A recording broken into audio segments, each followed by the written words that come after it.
So self-management is key. You got to have a sense of humor about these things. You go, you create your own weather front.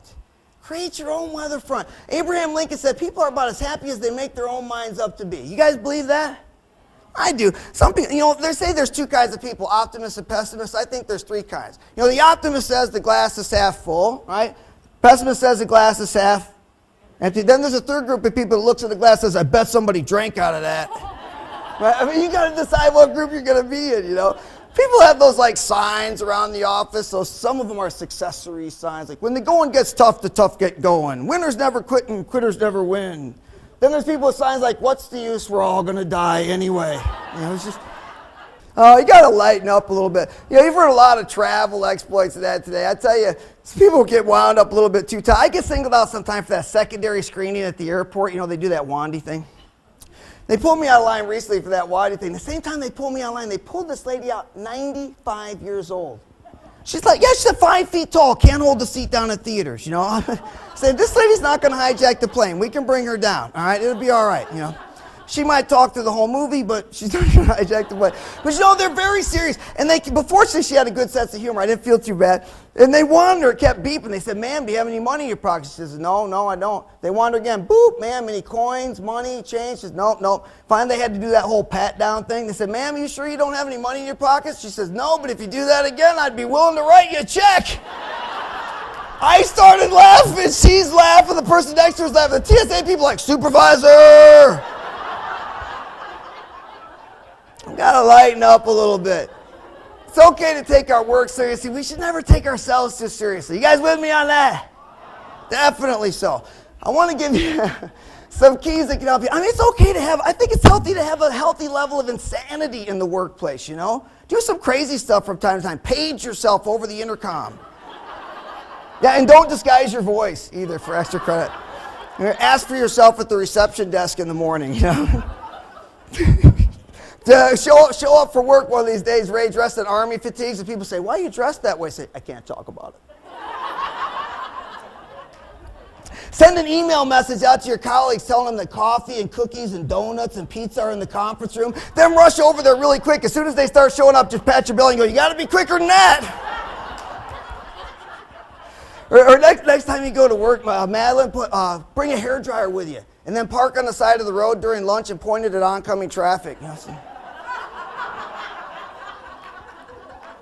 Traffic control, bring it on. And what's the worst thing that can happen, You go to jail, I guess, right?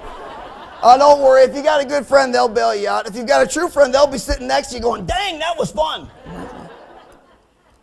Now, I want to give you a tip for interpersonal skills. We gotta lighten up ourselves a little bit and have a good sense of humor. When it comes to interpersonal skills, one tip here, take an interest before you take a position. Take an interest before you take a position. Take an interest before you take a position. I'll give you an example. Let's say that, Adrienne, let's say that you go to the store, you buy something, it doesn't work out for you, you have to take it back. So you go back into the store, you go to return it, you walk up to the clerk, you say, can I return this? He folds his arms together and says, we can't take it back without the receipt. Now I put the question to everyone, is he taking an interest or is he taking a position? He's taking a position. You're going to throw down with him, right? Right away. Let's say you go into the same store, same item, same rules, get a different clerk. You say, can I return this? She says, I'm sorry it didn't work out for you. Let's see what we can do. Have you got that receipt with you? We're going to be needing that. She also needs the receipt.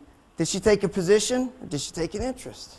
She took an interest. Instead of saying, can't take it back without the receipt, the other person says, we can take it back with the receipt. One person is using the language of success. The other is using the language of failure. I'll teach your people to use the language of success. And the reason this is so important is because whenever two people interact, we're always actively filtering the messages through our own belief window. It's like if I came up to you and said, what's wrong with you? And what I mean by what I say is, what's troubling you? Now, when you filter that through your personal belief window, what's wrong with you might not mean the same thing as what's troubling you. You guys with me on that? So we need to learn to take an interest before we take a position and use the language of success when we interact with people. Third thing I want to do to help you out is to give you a tip for difficult people. You guys got them? How many of you have to deal with difficult people? Yeah, of course you do. How many of you have the negatician, you know, the negative person. That won't work. I'll give you some examples. That won't work. That's not the way we do it around here. I've been here for 17 years. We never done it that way before. If it's not broken, yeah, don't fix it. You got complainers. You got chronic complainers. I can only have time today to focus on two types: catastrophizer and chaotician. Oh, you know these people. The catastrophizer is the person who makes a big deal out of something that is nothing, because the reality is they have other things going on in their life that they either do not recognize or feel powerless to resolve. So it comes out like this: this is the dumbest policy I've ever heard of. Translation: I'm in a loveless marriage.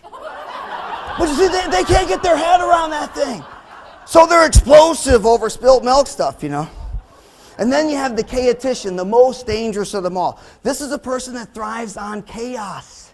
It's not about the solutions to them, it's about the fighting. It's about the fighting. And if you kill off one of their problems, 5 more shows up for its funeral. Yeah. So I'll give you a couple tips. Number 1, you have to overcome the urge to argue. And remember that you can't change them. My Grandma Jones used to say, don't try to teach a pig how to juggle, because it ain't going to juggle and it upsets the pig. She also said, never wrestle with a pig, because you both get all dirty and the pig loves it. So what I'll tell you to do is this. I'll give you a technique that can help you not only in difficult situations, just for assertive communication. The 3 F's, not the F's you might think. Feel, felt, found. When people come to you with a grievance, a complaint, a concern, say, oh, my problem is, hobbity-doobity-dobity-do, just substitute all manner of complaints. Say, I can see why that might be a concern to you. In other words, I understand why you might feel that way. I have felt that way myself. What I have found is, and then you can spend 10% of your time on the problem, 90% of your time on the solution. You guys with me on that? These are the kinds of skills that I will bring into your workplace and teach your people. I would love the opportunity to do so. I thank you all so much for being here today. Appreciate your participation. Thank you very much. Thank you.